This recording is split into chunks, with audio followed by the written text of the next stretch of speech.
Warning. Tomb of Annihilation spoilers ahead.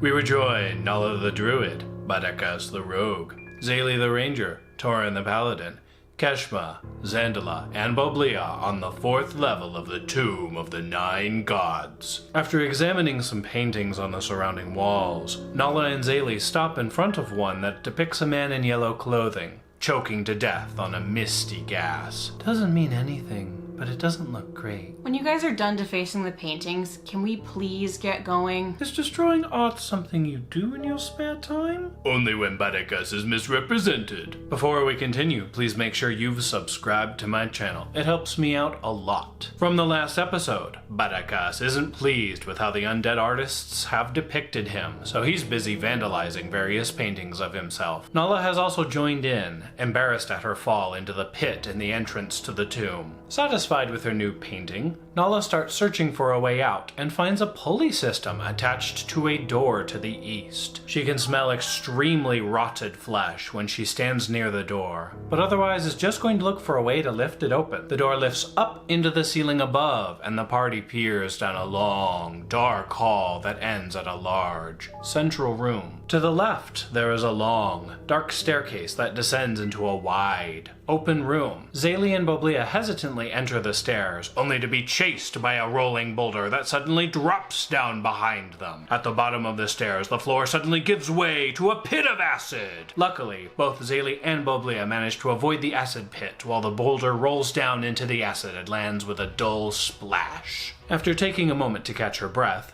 Xaeli takes a look around. She notices 4 marble columns that support the ceiling of this grand tomb. Twin staircases ascend to an upper gallery, where a carving in the form of a giant maze adorns the wall. On the floor of the tomb stands a sarcophagus that is constantly changing color. Minotaur murals adorn some of the walls. There is a broken chest in the room, but it's empty.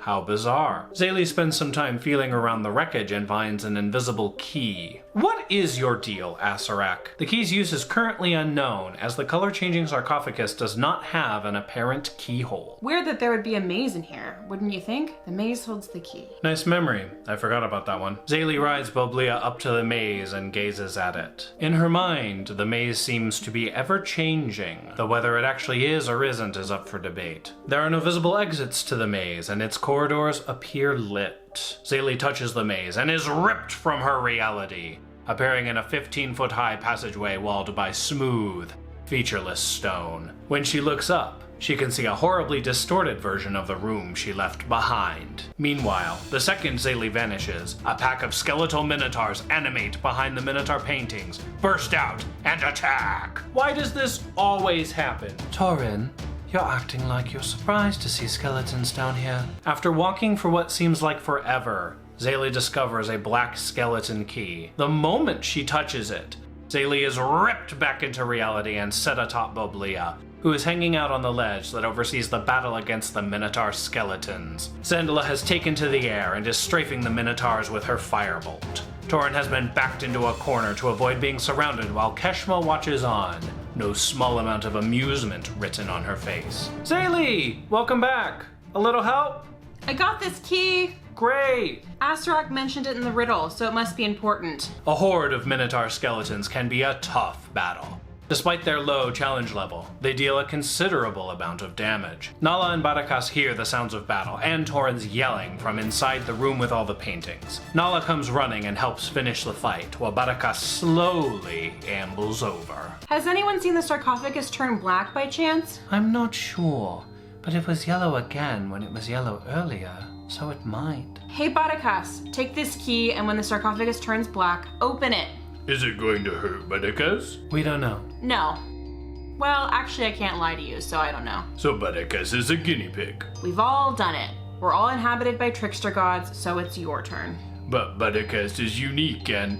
Give me the darn key. Okay, Barakas. When the thing comes out, run away and let it get Xaeli. Wait, Barakas has a better idea. What if we use Barakas' ashes to get the spirit? What? I don't think that's how it works. Ah, Barakas. After turning a myriad of other colors, the sarcophagus slowly turns black, and Barakas is able to find a keyhole and insert the key. The lid of the sarcophagus magically disappears, and Barakas discovers the sarcophagus is filled with salt. Barakas will fill a vial of salt and become rich. As Barakas gets a second vial of salt, the vial knocks against something in the sarcophagus. Hey, you guys!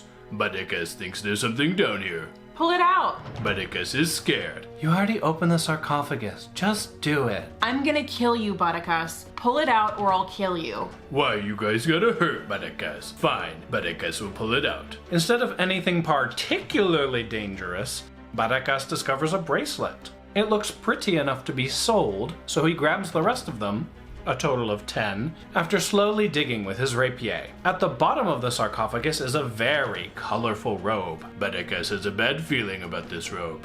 Barakas will not touch it. Oh my god, just touch it, Barakas. Barakas will pick it up with Barakas' staff. Barakas is scared. As Barakas makes a sleight of hand check to get the robe on the staff and then again to put it in his bag of holding without touching himself with it, he accidentally messes up and brushes part of the fabric with his exposed arm. Immediately, spectral slime gushes from the robe and takes the form of multiple flail-like pseudopods. A female voice echoes through the chamber. I can help you. At least, I think that's what I'm supposed to do. Ah, get it off, Barakas. Xaeli burned Barakas and now she's eating Barakas. I didn't do anything. Xaeli won't stop eating Barakas' ashes. It's true!